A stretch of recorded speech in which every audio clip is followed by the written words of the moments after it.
사랑하는 성도 여러분, 오늘도 여러분의 모든 길 가운데 주님과 동행하시는 축복이 있기를 소망합니다. 오늘 우리가 함께 묵상할 하나님의 말씀은 사사기 14장 10절에서 20절의 말씀입니다. 삼손은 빵점짜리 나실인의 모습으로 자신의 본능에 심취해 블레셋 여자를 아내로 삼으려고 했는데요. 그래서 여자의 집으로 내려가서 결혼을 위한 잔치에 참여합니다. 어떤 내용이 있는지 살펴보겠습니다. 삼손과 삼손의 아버지가 블레셋 여자가 있는 딥나로 내려가는데요. 원래 이스라엘의 결혼의 풍습은 신랑이 신부의 부모에게 결혼 지참금을 전달한 후 신부를 신랑 집으로 데려와 결혼식과 피로연을 열었지만, 블레셋의 풍습은 신랑을 신부 집으로 불러들여 결혼식을 치른 후에 신부 집에서 신랑을 위해서 피로연을 여는 것이었습니다. 삼손의 결혼마저도 블레셋의 풍습대로 진행되고 있음을 알 수 있습니다. 신부 측에서는 신랑 삼손을 위해 블레셋 청년 30명을 데려와서 친구가 되게 하는데요. 이건 역시 당시 블레셋의 풍습으로 신랑은 그의 친구들에게 둘러싸여 축복을 받는 것이었습니다. 이렇게 축복도 받고 자기가 마음에 들어하는 여자와 결혼하게 되는 것이 즐거웠던 삼손은 새로운 블레셋 친구 30명에게 수수께끼를 내고, 그것을 풀면 친구들에게 베옷 30벌, 겉옷 30벌을 주고, 맞추지 못할 경우는 자신에게 그것을 달라고 하는데요. 오늘날로 치면 일종의 정장 같은 것을 사주겠다라는 의미입니다. 삼손이 이런 행동을 하는 이유는 단순히 자신이 기분이 좋아서 그런 것이 아닌, 고대 사회의 결혼식 피로연에서 흥을 돋구기 위해 종종 수수께끼로 내기를 하는 관습 때문이었습니다. 삼손이 그들에게 낸 수수께끼는 먹는 자에게서 먹는 것이 나오고 강한 자에게서 단 것이 나왔다라는 수수께끼인데요. 혹시 여러분은 이 수수께끼가 무엇인지 눈치채셨습니까? 맞습니다. 자기가 때려 죽인 사자에게 꿀이 나왔다라는 것을 수수께끼로 내는 것입니다. 블레셋의 풍습도 이스라엘 풍습도 아닌 그냥 자기가 경험한 걸 수수께끼로 내버리는 것이죠. 세상에 이런 말도 안 되는 수수께끼가 어디 있겠습니까? 이건 그냥 삼손이 블레셋 사람들의 지갑을 털려고 도박을 하는 것이나 다름없는 것이죠. 7일 동안 진행되는 잔치 속에서 아무리 수수께끼를 풀려고 해도 풀지 못한 이 30명의 블레셋 친구들은 결국 삼손의 아내에게 수수께끼의 답을 가져올 것을, 그렇게 하지 않으면 신부와 신부의 집을 불살라버리겠다고 겁박합니다.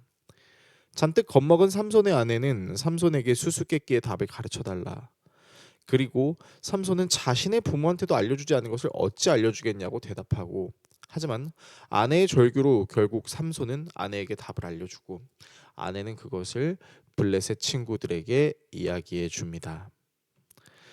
마지막 날인 7일이 마무리되기 전에 블레셋 친구들은 삼손이 낸 수수께끼의 답을 말하고, 삼손은 자신의 아내를 가리켜서 암송아지라고 표현하는데요.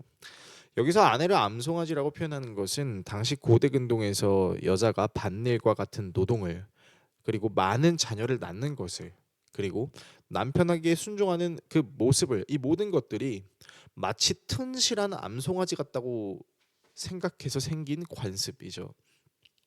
자, 여기서 우리가 자칫 잊고 있을 수 있는 것이, 여러분, 삼손은요 사사로 부름을 받은 사람이라는 것이에요. 물론 어제도 삼손이 빵점짜리 나실인이라는 것을 우리가 다루긴 했지만, 정말이지 삼손은 어떻게 이런 사람이 사사지라고 생각이 들 정도로 인성마저도 답이 없는 사사임에 틀림없습니다.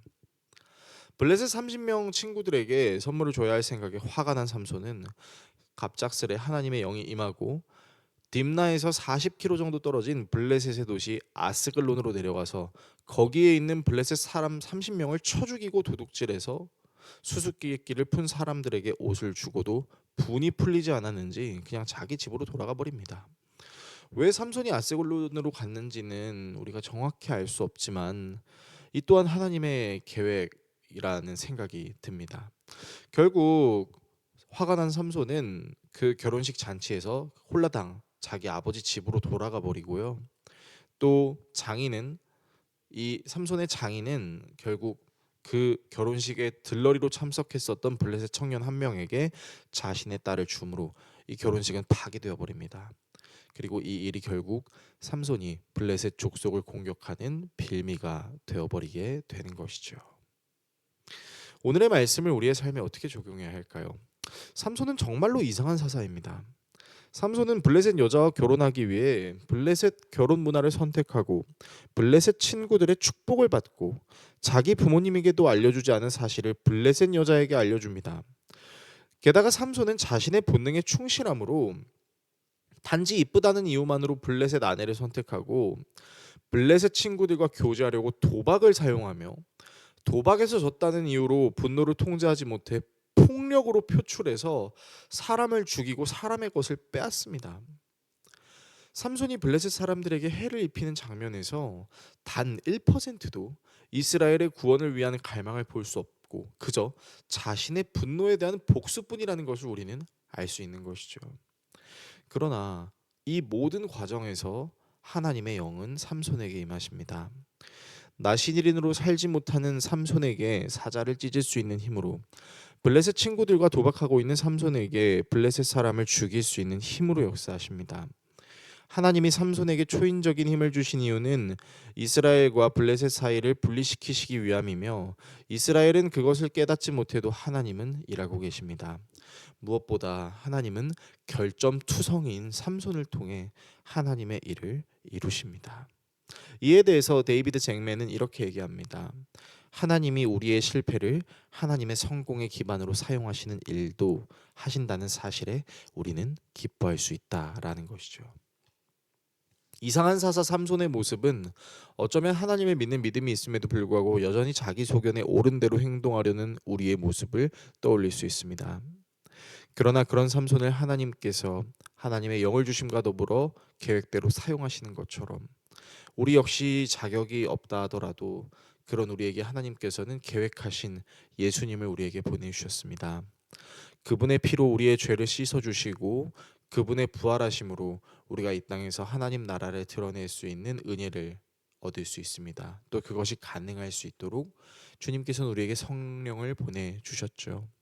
이 사실을 기억하심으로 죄인 그리고 죄악된 상황을 통해 역사하시는 하나님을 향해 나아가는 우리 모두가 될 수 있기를 예수 그리스도의 이름으로 축원합니다. 기도하겠습니다. 우리를 사랑하시는 하나님, 하나님의 은혜를 입었음에도 불구하고 여전히 자기 소견에 옳은 대로 행동하려는 나 자신의 연약함과 악함을 하나님 앞에 시인하게 해주십시오. 하나님 앞에 선한 것이 하나도 없음에도 불구하고 그런 나 자신을 사용하시는 하나님의 위대하심을 깊이 묵상하게 해주십시오. 나는 내가 생각하는 것보다 훨씬 더 악한 존재일 수 있지만 그런 나를 사랑하시는 하나님은 내가 생각하는 것보다 훨씬 더 자비로우신 존재라는 사실을 믿는 믿음이 있게 해 주십시오. 예수 그리스도의 이름으로 기도합니다. 아멘.